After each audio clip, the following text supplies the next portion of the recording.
అందరికీ నమస్కారం అండి. Welcome back to mom's kitchen Telugu. ఈరోజు మనం ఎంతో టేస్టీగా ఉండే ఒక టీ టైమ్ స్నాక్ గురించి తెలుసుకోబోతున్నాం. అవేంటో కాదండి, అలసంద వడలు. రాయలసీమ స్పెషల్ అలసంద వడలండి. ఎర్రకారం పచ్చడి కాంబినేషన్తో సూపర్గా ఉంటుందండి. ఈ అలసందలు అనేటివి బయట కూడా అమ్ముతున్నారు.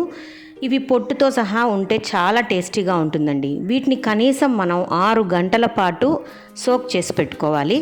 సో ఇక్కడ నేను 1/2 kg అలసందలు తీసుకొని దాంట్లో వాటర్ యాడ్ చేసి ఒక 6 గంటల పాటు సోక్ చేసి పెట్టేసుకుంటాను.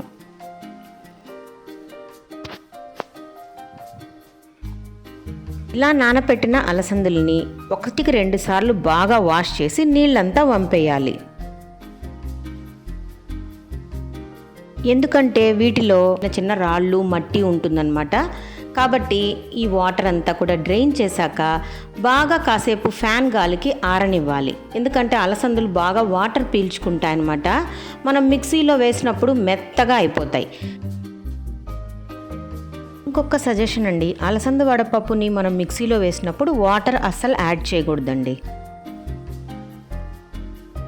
సో అలసందలు సోక్ చేశాక కాసేపు ఫ్యాన్ గాలికి బాగా ఆరనివ్వాలండి. అది మాత్రం మర్చిపోవద్దు.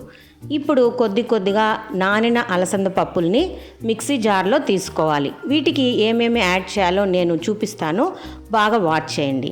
ముందుగా ఇందులో పట్ట, లవంగాలు ఒక 2 ఇంచెస్ పట్ట, లవంగాలు ఒక 8, కొన్ని గార్లిక్ క్లోవ్స్ అండి, అంటే తెల్లగడ్డ పాయలు, ఒక 2 పచ్చిమిర్చిని సన్నగా కట్ చేసుకోవాలి, గుప్పెడు కరివేపాకు, కట్ చేసి పెట్టుకున్న పెద్ద సైజు ఉల్లిపాయ అండి, ఆ ముక్కలు కూడా ఇందులో వేసి బరకగా అలసంద పప్పుల్ని ఈ ఇంగ్రీడియంట్స్తో 2-3 పల్సెస్ ఇస్తూ గ్రైండ్ చేసుకోవాలి. కొద్దిగా బరకగా గ్రైండ్ చేసుకున్నాక 2 స్పూన్ల ధనియాలు కూడా యాడ్ చేసి ఇంకొక పల్స్ గ్రైండ్ చేసి పప్పుని ఈ విధంగా మనం రుబ్బుకోవాలి. చూస్తున్నారు కదండి, మెత్తగా ఉండకూడదండి. మెత్తగా ఉంటే అస్సలు బాగుండదు వడలు. ఇలా బరకగా రుబ్బుకోవాలండి. అక్కడక్కడ ఆనియన్స్ తగులుతూ ఉంటేనే బాగుంటుంది. ఇప్పుడు దీనికి రుచికి సరిపడా సాల్ట్ కూడా యాడ్ చేసుకోవాలి, బాగా కలుపుకోవాలి. వడలు నూనెలో వేసే ముందు చిటికెడు వంట సోడా కూడా యాడ్ చేసుకోవాలి. చిటికెడు అంటే చిటికెడే యాడ్ చేయాలండి. ఇలా అంతా యాడ్ చేశాక చక్కగా వడపిండిని బాగా కలుపుకోవాలి. ఈలోపు మనం పెనంలో నూనె పెట్టి బాగా వేడయ్యాక పిండిని ముద్దగా తీసుకొని గారెల్లాగా ప్రెస్ చేసుకొని నూనెలో వేయించి మంచి గోల్డెన్ బ్రౌన్ వచ్చే వరకు 2 వైపులా చక్కగా కాల్చి వేరొక ప్లేట్లోకి ట్రాన్స్ఫర్ చేసుకోవాలి. సో ఫ్రెండ్స్, నేను చూపిస్తున్నాను చూడండి గారెల్ని ఈజీగా ఎలా వత్తుకోవాలో. చిల్లి గారెలు రాని వాళ్ళకు కూడా ఇంకొక టిప్ చూపిస్తున్నానండి, అది కూడా ఫాలో అవ్వండి. ఒకవేళ గారెలకు రంధ్రం పెట్టలేని వాళ్ళు నేను చూపించే విధంగా కూడా గారెల్ని ఈజీగా వత్తుకోవచ్చు. సో వీడియో వాచ్ చేయండి. ఈ అలసంద వడలు జనరల్గా రాయలసీమలో చాలా ఫేమస్ అండి. సంక్రాంతి స్పెషల్ అన్నమాట. చాలామంది ఈ అలసంద వడల్ని నాటుకోడి, మటన్ పులుసు కాంబినేషన్తో తీసుకుంటూ ఉంటారు.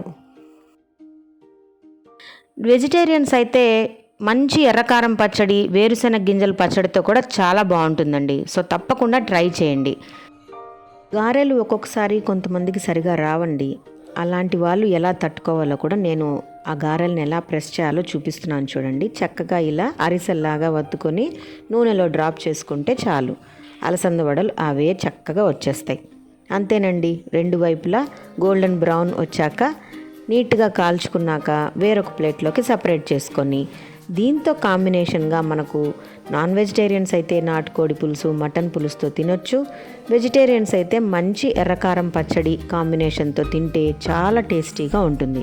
సో ఫ్రెండ్స్, టీ టైమ్ స్నాకే కాదండి, టిఫిన్స్లో కూడా చాలా బాగుంటుంది. పొద్దున్నే కొంతమంది గారెలు మాత్రమే వండుకునే వాళ్లకు ఈ అలసంద వడలు చాలా బాగుంటుంది. ఎర్రకారం పచ్చడి నా ప్రీవియస్ వీడియోస్లో రెసిపీ ఉంది, మీరు ఒక్కసారి క్లిక్ చేసి వాచ్ చేయండి. Thank you for watching friends. మీరు కూడా టేస్టీ అలసంద వడలు చేసుకొని రుచి చూసి ఎలా ఉన్నాయో నాకు కామెంట్ సెక్షన్లో తెలియజేయండి. ఓకే అండి, thanks for watching. Bye bye.